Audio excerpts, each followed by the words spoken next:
discussing the Arnold Palmer Invitational. We got all the big guns back in action this week.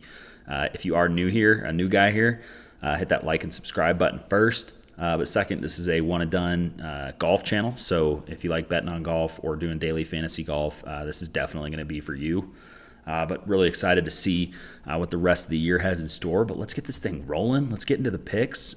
Today we're actually going to hop into a little three-putt Thursday. So I've been doing these this year, and they're an absolute blast. I actually had Potgieter and Patrick Fishburne and Batia and Griot or something in the Mexico Open first round, and I hit big for that. So that was really cool. I got a second place finish. I don't know if we can see that or not. If I go over to the results here, but I do these every week, so it's very rare that you're gonna hit, but every now and then you'll cash one. Yeah, here it is. It was awesome. I wonder if I can see my team. Yeah, so this is my team that week. This was round one. I had Batia, Harry Hall, who had shot 7 under, Rye, Fishburne, and then the young 20-year-old from South Africa, Aldrich Potgieter. Pretty sweet week for him. But anyways, I do want to hop into one of these to get things rolling for this week's episode. I kind of just want to show you guys what this is all about too. So let's go ahead and allow that. This thing's going to take a second to fill, so why don't we kind of talk about what this is. Basically it's a lottery ticket. There's 11,000 entries. Sometimes this fills, sometimes it doesn't. I'd say it's kind of hit or miss. So obviously we don't want it to fill. That would be a better guarantee for the people playing in it, as this money underdog guarantees. So they do take a rake as well from the prize pool.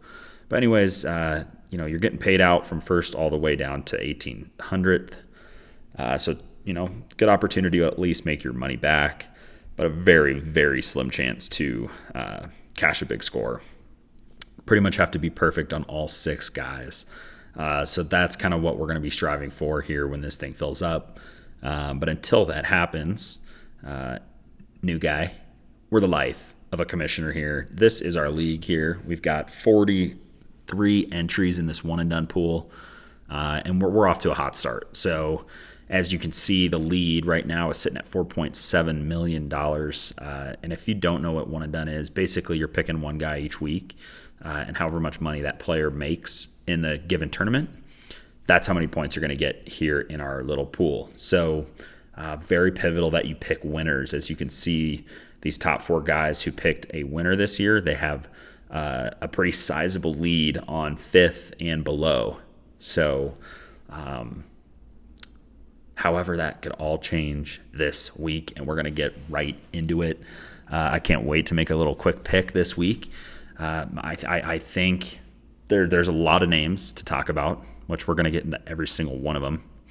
And we're obviously going to make our selection for the week. So why don't we just go ahead and pull up the board? Actually, I wanted to kind of review my last few weeks as you've missed me the last few weeks, and it hasn't been pleasant for the commish. Honestly, we've been swinging and missing.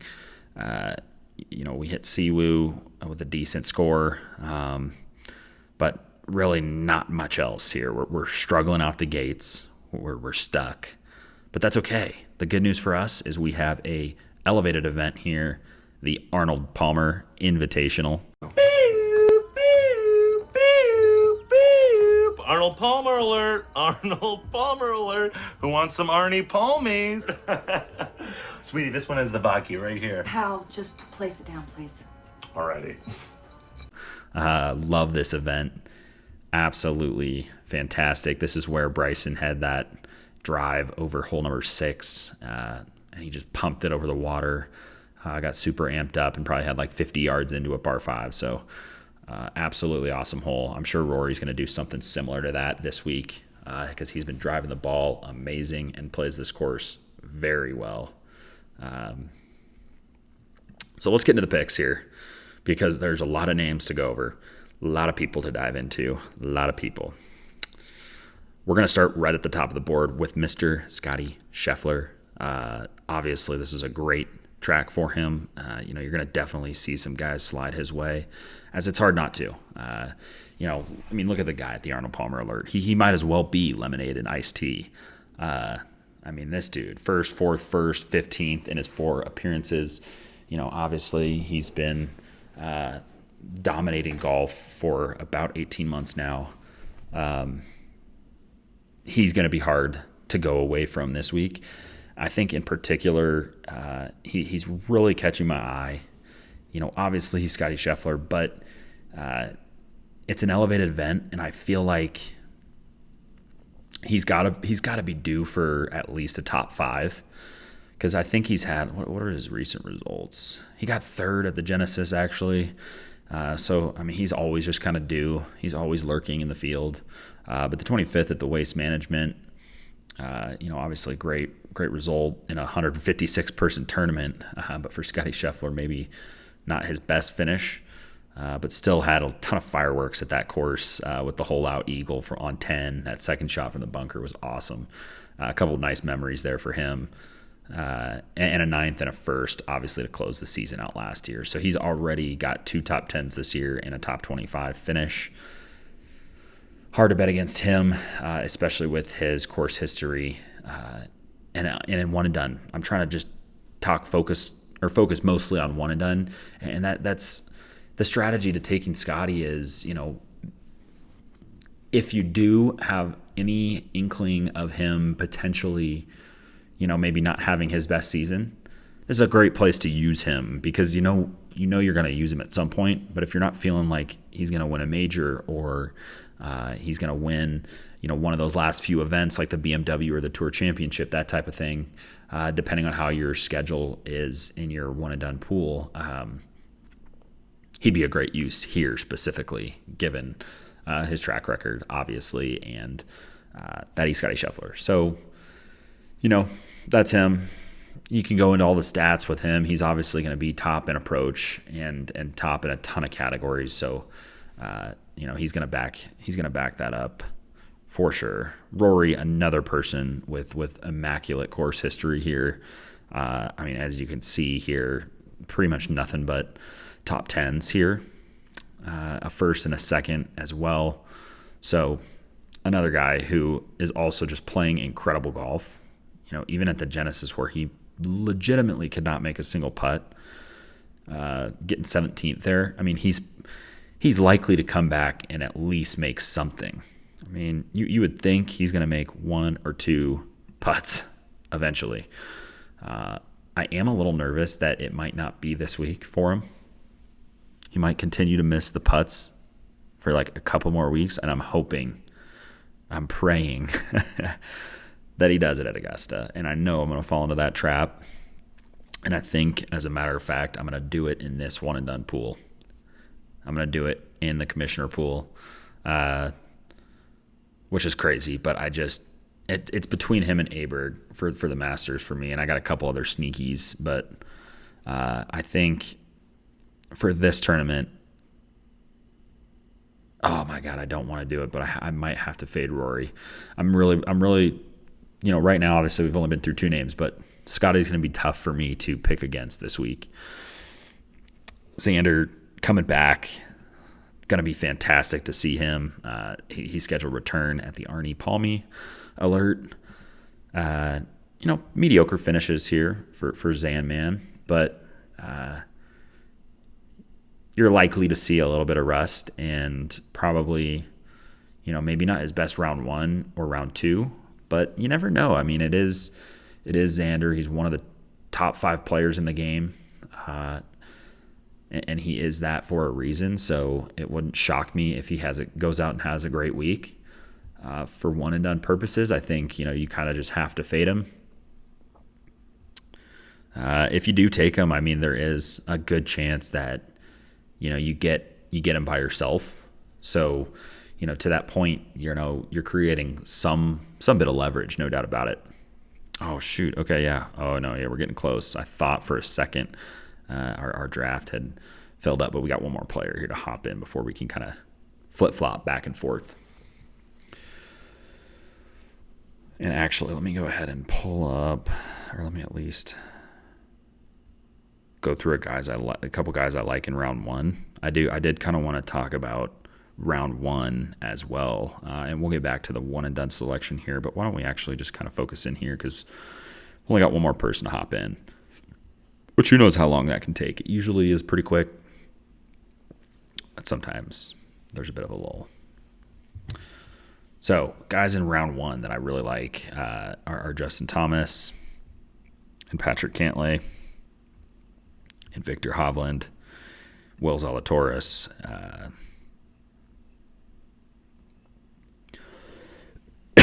I mean, like I said, you have to hit on all 6 guys. So it really doesn't matter where you go in these top 15. They're all going to get picked on a bunch of teams. So you kind of do have to, it's like there's like phases to doing well in this type of thing. And you have to hit your first 2 guys almost perfectly. Or at the very least, they have to be, kind of in the top 15. In the top 15 after round one. And then you got to have, obviously, the winner. And but the nice thing about these is it doesn't limit you from taking anyone on the board here. So you can really, you can go all the way down here and you can use anyone down here. I mean, obviously, we're probably not using some of these guys. Pavon is a very hard maybe. Definitely not Ekro or Homa the way they're playing right now. As much as I'd love to see them both play well, probably won't use them here in this type of format and at this course. Although, Homa used to have decent history here. Let's actually see what his history here is. I mean, he's an interesting guy. We definitely have to do a player review on Max Homa, one of these videos. I'm loving the player reviews. We did Adam Scott in a previous video, so definitely go check that out if you haven't already. Where's Max Homa at? I mean, I thought he would be way down here. Oh, here he is. Is he not playing or something?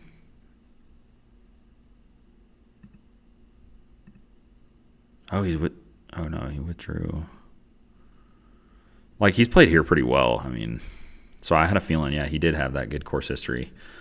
So, like, I mean, you could even take him, but obviously not this year. I'm trying to find kind of like a good sleeper as my last kind of pick. I'm not saying I'm going to get all of these guys either by that.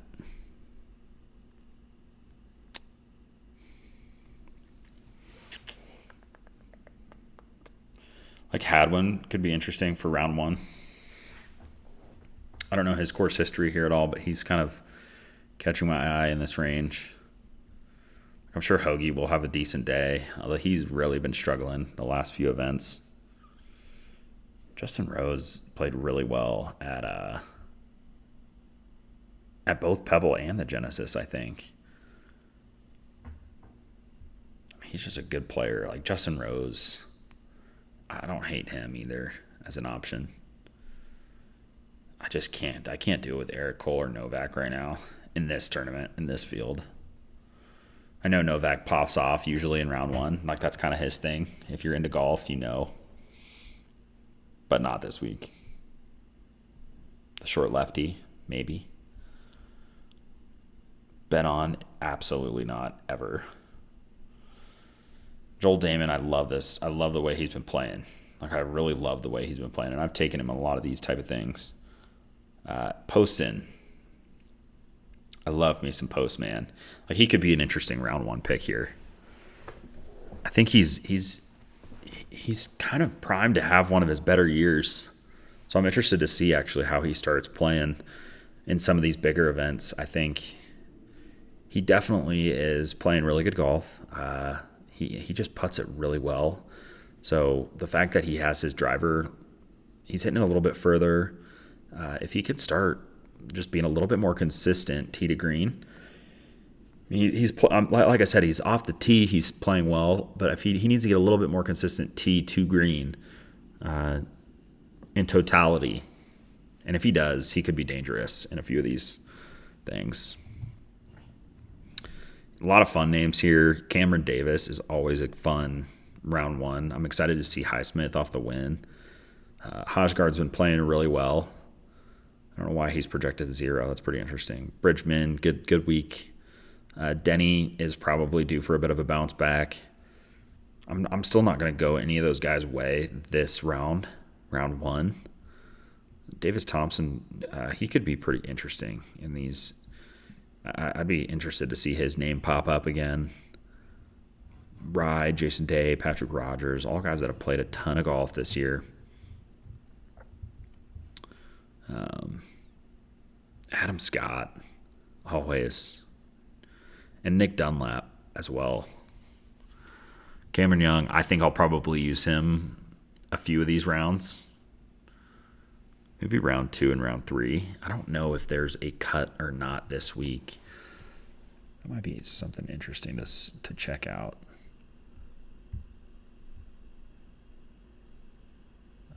Who would have missed the cut last year here? Probably Cameron Young.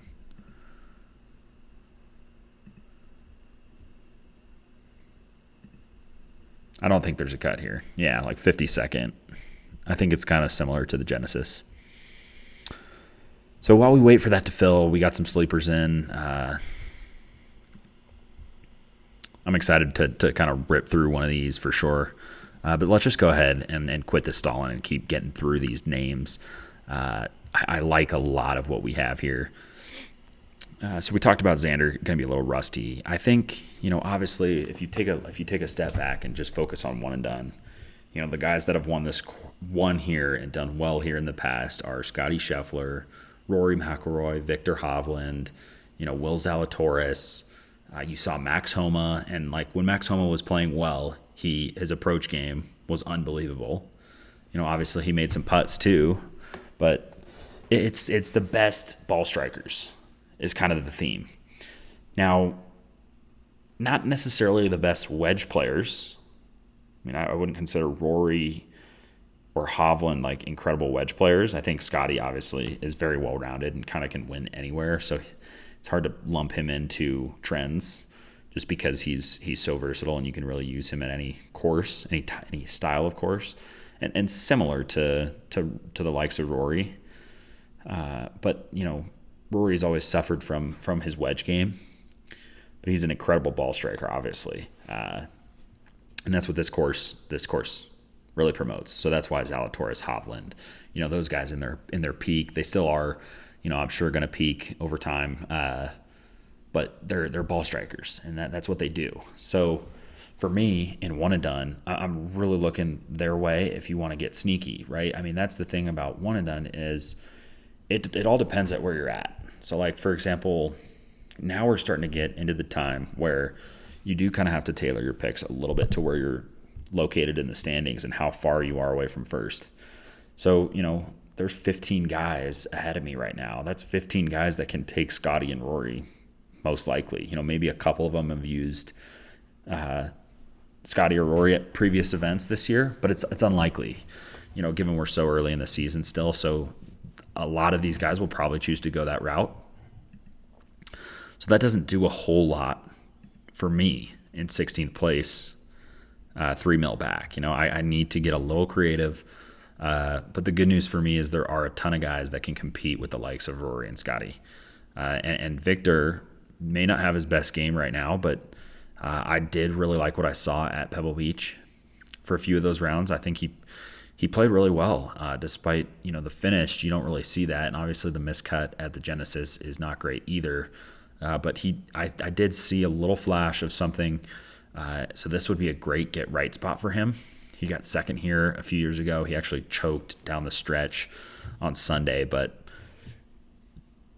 he's got great course history here as well. So, the reason I would love taking a Hovland is, maybe in this league you'll get one other guy to take him with you, but you're on him pretty much solo. And that can make a huge move for you in the standings if he does break out. I'm just trying to weigh my risk here this week, and JT feels like a great option. He's really calling my name. I just think I feel like he's banging on the door. Look at this. He's banging on the door to me in both events where there's 156 golfers that are all really dang good. Maybe they're not the best, but they're really freaking good, and he's still easily, comfortably getting in the top 10 with maybe not his best stuff. And then even against the best players in the world, he's getting in the top 10 at a really hard golf course. So JT he's got to be close. I think people have been burning him, all throughout this season because they feel that same thing, that same passion towards him, that he's probably going to rip one of these off here pretty soon if he can figure out the putter. I'd prefer to be early to that, especially at a signature event. So Justin Thomas is going to be my selection this week. I don't know if I should lock that in completely, but the course history for me, it looks great. It's trending. For me, he's finally seeming to be back to himself. And honestly, while there are a ton of names that can compete with Rory and Scotty here, I think JT is one of them. I think Morikawa, Oberg, Hideki, obviously. Hideki's he probably in my eyes is the second best player in the world, maybe third. Oh man, he's so good. He just had such a great year in my eyes last year. Hideki, he really just proved himself, in my opinion. I mean, so did Xander, 100%. But Xander coming off some risk, I'm kind of ignoring him. I think Hideki, though, is I might take back what I said about top 2 golfer. He's a top 5 golfer in the world to me. I think it goes Scotty, Xander, Bryson, Rory, and then Hideki probably are my top 5 right now. Yeah.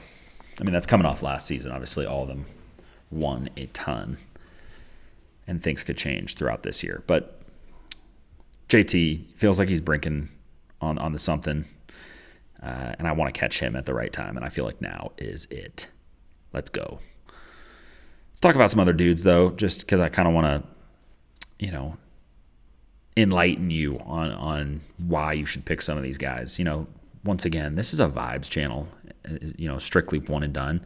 You're only picking one golfer, so we don't have to talk about the stats or what all of these guys are doing down here. We can just rip through this top 10 and top 20 list and just kind of give you some high-level notes or what I think and how they translate to this course, the Arnold Palmer, Bay Hill, Golf and Lodge. I mean, this is a great course. I've been watching this tournament, every year for the past 9 years. I know, obviously, it's become one of my favorite. So Fleetwood, I'm hearing rumblings of him, hearing nothing about Wyndham Clark. So it's pretty funny that Wyndham's above Tommy. I'd be interested to see Wyndham. Obviously, he's played better this year than he was at the tail end of last year. Second place here. He was obviously playing really good golf. He was playing great golf here in the Florida swing. I mean, watch out for Wyndham at all times. He is the type of guy it doesn't really matter how he's playing. He can kind of always pop off. Like he missed the cut at the Genesis the week before and then went second, and then kind of had just a random year in, like a third, and then you see a lot of missed cuts, which is pretty interesting, but then also a ton of top 10s right here in the middle too. So keep your eye on Wyndham. I don't think you need to write him off by any means. I'm not going to go his way this week. He just feels like a huge risk for where I'm at. JT definitely feels a little bit safer, and I feel like a lot of guys have used him and will probably go elsewhere. I feel like I'm going to get lower ownership on JT. Obviously some people will take him. I'm not saying I'm going to be fully alone, but I'm hoping it's the guys behind me that take JT and not the guys ahead of me. I could see some dudes using Patrick Cantlay and McNeely. I mean, McNeely feels like fool's gold almost always, but he does seem to be breaking through a bit. Obviously a fantastic finish at the Genesis. Do I think he repeats at another elevated event? I do not. I absolutely do not. And his course history does not show either. But then again, that's hard because that was so long ago. He's a completely different player now. He'll be fun to watch. I'm really excited actually just to continue to keep my eyes on McNeely this year, see how he does. I think obviously some votes are going to go Morikawa's way. It's hard not to look at Morikawa. I love him. he's done nothing but great things for me throughout my one and done journey. But I mean, you just look at his board, and I don't see a single bit of red. Wyndham Clark's had about 6 MCs on there, and I don't see a bit of red here on Collins. I mean, obviously last year, a long time ago. It's been a while since he's missed a cut. It was at this event last year, so it's been a full year. I looked for him to get revenge. Oh, yeah, so there is a cut here. Interesting. So a small cut. So probably very similar to the Genesis, how that was played.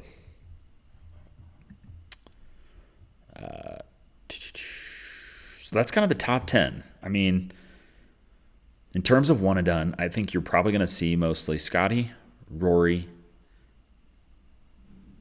Oberg, Morikawa, Hideki, JT, and Tommy. Honestly, like I almost love, after reading that list, I love where I'm at with JT. I mean, these are all fantastic players, so it's going to be really just whoever's got their stuff this week. But I'm going to take a bet on JT and see if it hits.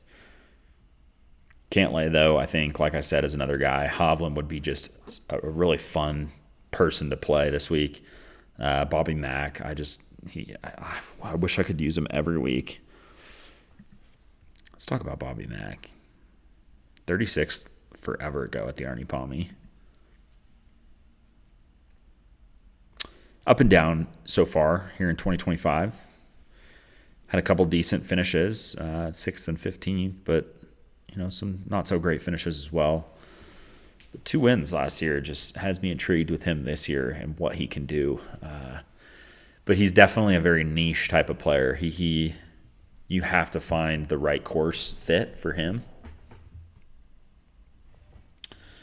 And I can't really tell if Bay Hill is going to be his. I don't believe so, but he's certainly a ball striker. So I don't want to completely write him off. I mean, in one and done, you could have some fun and go his way as a sleeper. Really, any ball striker, I think, is a good bet. Finau could certainly be one. Hasn't played great here in the past, but top 25 and some other decent finishes. Man, there's just so many guys you can really bring up here. I mean, like even Tom Kim. I'm starting to really look at Finau here. He's just a great player. One, but he's hard to judge in these type of pools because he's almost like who was I talking about earlier? That's super hit or miss. I can't remember exactly, but Tony Finau does feel like a swing for the fences type play if you're all the way, maybe if you're in a larger pool, he could be an interesting name to go to. If you're in a pool with maybe 3,000 or more entries, he could be an option. I don't hate him, but that's going to round it out. Hope you're drinking lots of lemonade and iced tea this week for the Arnold Palmer. I'm pumped up. We're going to rock JT. We're going to submit this. I think it's got to be his time sooner rather than later. And I've been saving him for this event. So I mentioned it previously. I tried to kind of fool some people into thinking I was going to take him at the Players. And I might. Oh, shite. God, I might. We can't give up just yet on JT at the Players. No, I think we got to take him this week. What does the commish do here?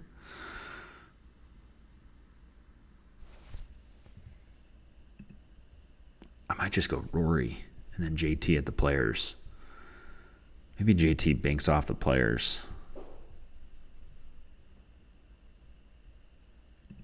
I mean, my logic just doesn't stand up, though.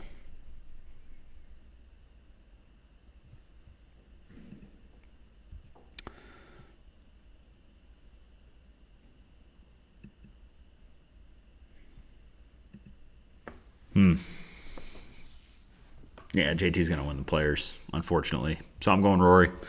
Psych. The commish changes his mind. I rarely do this.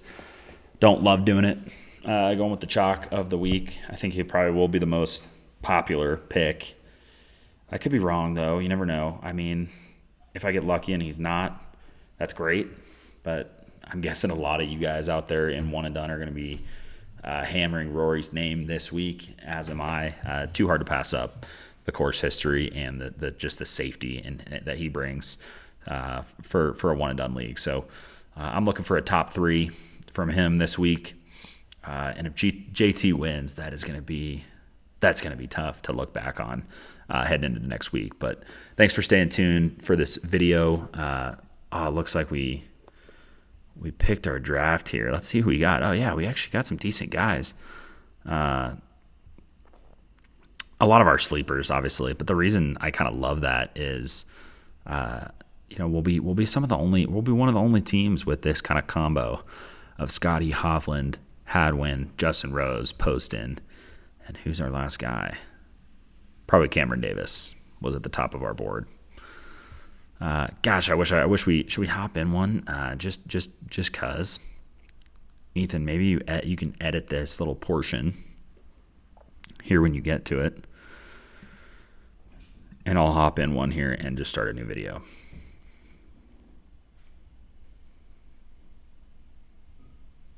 But if it doesn't really make sense and flow, then whatever.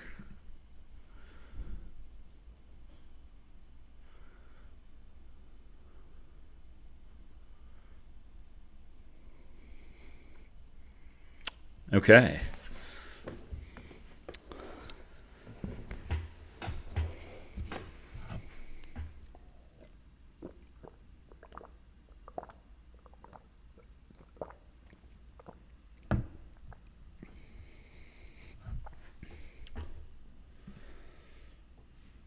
Crazy switch up. Pick of the week is Rory McIlroy.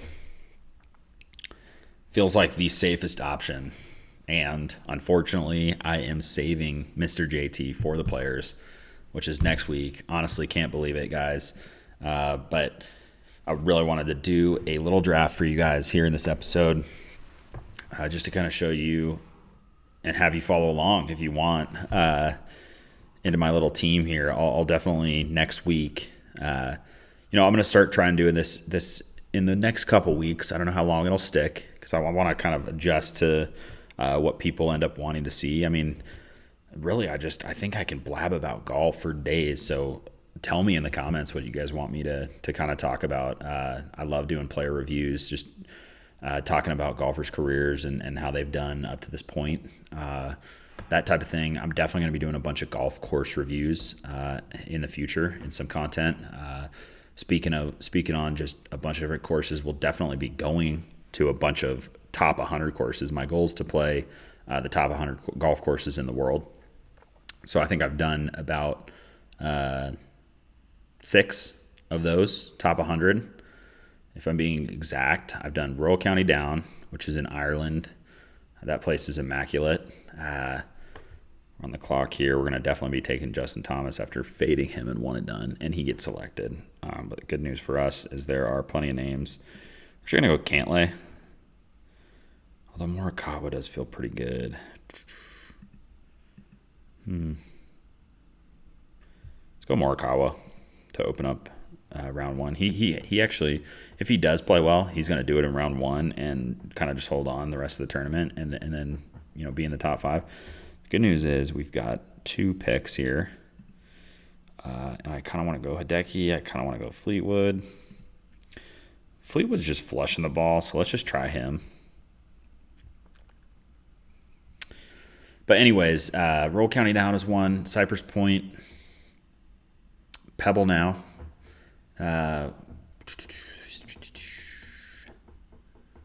Spyglass is in there for sure. And probably Monterey Peninsula Shore Course as well. So all 4 of those 5 that I just listed were in.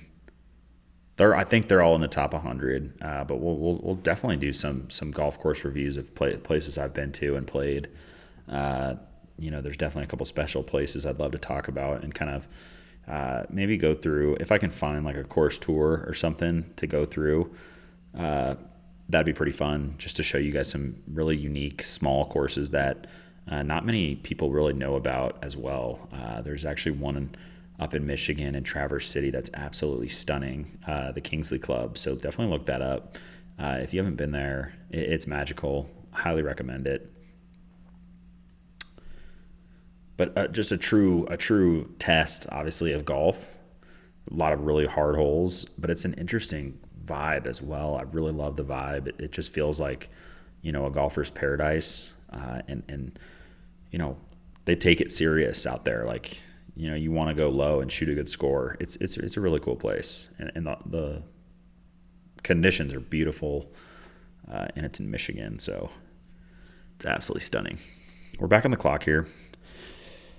Colin and Tommy. So like I've said, I don't know. I haven't really taken you guys through one of these drafts before, but I think strategy-wise, I don't have much time, so I can't go too crazy into the strategy. But we are going to take Finau here.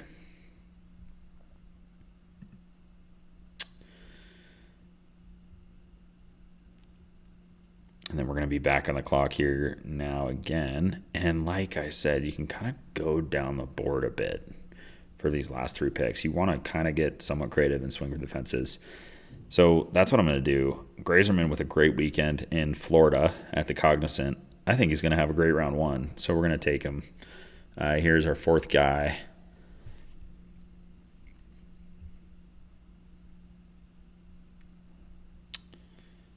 Swinging for the fences. I got to go with some craziness here. No doubt. Bobby Mack is definitely calling my name a bit. Mainly because he's a ball striker. Problem is he makes some big numbers sometimes, which can kind of hurt you in this type of thing. But I don't know. He's kind of calling my name. Maybe I'll just have him on the board there. If Wyndham's still up there, I'm going to take him. I don't think he will be. Or we got a ways. Oh, yeah. Let me show you guys the draft board here. So here's the board. These guys that I'm drafting with probably have all done a ton of these, is my guess. So, I'd like to think I'm drafting against some pretty smart golfer knowledge guys. They know their stuff. I'm still going to beat him. Just got to find a way. Grazerman felt like a really good pick. I don't know why. I might be sort of back on him all of a sudden. I think he might just be a Bermuda guy. We're going to see. We're going to find out about that. I like the Hadwin pick from that dude. I feel like he has a good round 1. But also pretty much anything I say, I could eat my words in about 3 holes into Thursday. So once again, this is not a channel to necessarily take advice from, but, I just hope you guys have fun watching and enjoy the life of a commissioner. We're going to get into all sorts of stuff. You just wait. We got some March Madness episodes coming up here. We're going to do a little March Madness plus the Players Championship duo episode. It's going to be unbelievable. So I hope you guys get excited for that one. That's coming out next week.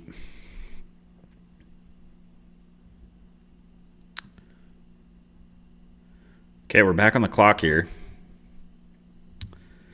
And all I have is McIntyre, really. I'm not seeing a ton of other guys. I guess McNeely could be. Surprised he's still on the board. And Wyndham. I did say I'd take Wyndham. Let's just go with it. I don't know. He could pop off. He could pop off at any time. So we're going to go with Wyndham and probably McNeely. Again. Which I don't really like that, but I might as well just take some dudes in the top 10. It feels like a pretty solid stacked team to me. Morikawa, Fleetwood, Finau, Grazerman, Wyndham Clark, and Maverick McNeely for my first draft here for round 1 of the Arnold Palmer. Stay tuned, you guys, for next week's episode. It's going to be an absolute doozy. Players plus March Madness bracket. Actually, that may not come out before the Players. We might have to do we'll fill out a bracket the following episode. So for the Players, we'll definitely maybe do a little championship recap of sorts for college hoops. But I got a pool to set up here. We've got March Madness right around the corner. Get your brackets ready to go. It's going to be an absolute blast. I can't wait to set up a couple pools and get all the boys together to fill out some brackets. I know the rest of you guys are all pumped about that as well. It's almost like a second Christmas, more or less. You get Christmas obviously in December, and then you get it again at the end of March. So stay tuned for that video, you guys. Definitely like and subscribe. Excited for what we have in store. Let's do this. Peace.